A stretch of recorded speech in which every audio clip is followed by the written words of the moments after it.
In the Bible book of John, chapter 20, verse 29, Jesus had already been crucified and raised from the dead. He explains that those who have not seen him but believe in him receive his blessing. He said this to someone who, before seeing him, doubted that he was alive. Doubt was a lack of faith. Faith is the path to belief. Welcome to Genesis Church Faith Track. I'm Herbert Severin, and today we're going to talk about having the believer's faith.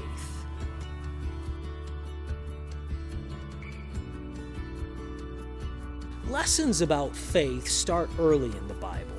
The patriarch of the Jewish nation, Abraham, was a man of faith.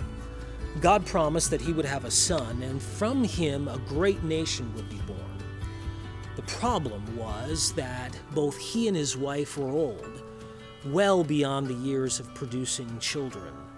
But the Bible says that he had faith to believe anyway.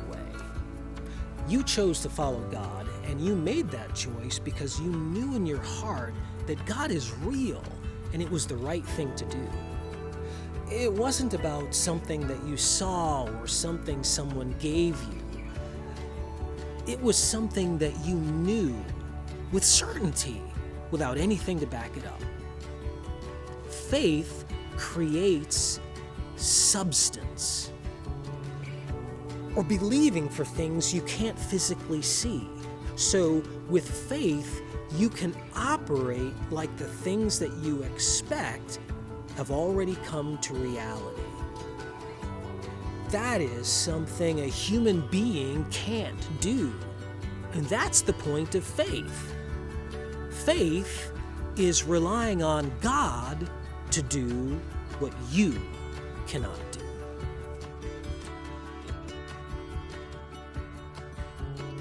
God is really happy when he sees faith in his followers. Now, you have faith, and you have enough faith to make God really happy. In the Bible book of Hebrews, chapter 11, verse 6, it says that if you don't have faith, you can't please God, because you have to believe in God to have a relationship with him. Well, you have a relationship with God. Your relationship began when you prayed the admit, believe, confess prayer. And it was by your faith that you had the courage to pray that prayer. You used your faith. Remember, faith relies on God, not on you.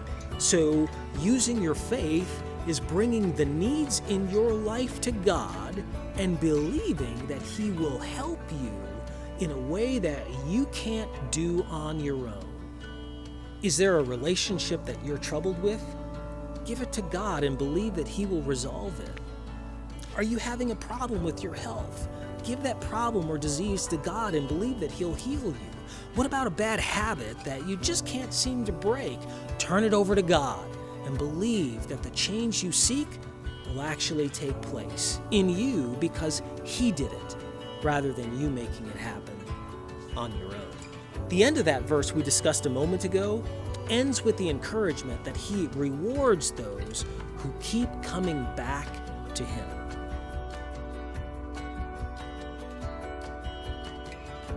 The process of taking all of the issues in your life and continually taking them to God is how you keep your faith and make it strong. Jesus tells the story about a woman who had been mistreated by someone. She goes to the local judge and asks for justice. The judge keeps ignoring her and putting her off because he just doesn't care. But finally, he gives in and gives her what she wants so that she'll leave him alone. Jesus tells this story to explain that faith never gives up. You need to know that Genesis Church is proud of you. You've made a big move for your life that will change you and change your family. The decision to follow Christ is not a small decision. It takes a strong person to make that decision, and you did it. We're proud of you. Before we go, let me share one last thing about faith. The Bible introduces the concept of grace. Grace is the favor of God given to you even though you didn't deserve it. Now, faith relies on God to do what you can't.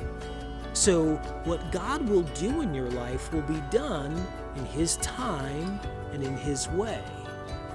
I know that can be a little scary, but God knows you very well. When He sees something in your life, His view of your need isn't limited to time or circumstance. So when His answer is delayed, or it's different from what you thought, remember His grace. His grace is enough for you to wait for Him, to yield to Him, and to never waver in your faith. Thank you for watching Genesis Church Faith Track.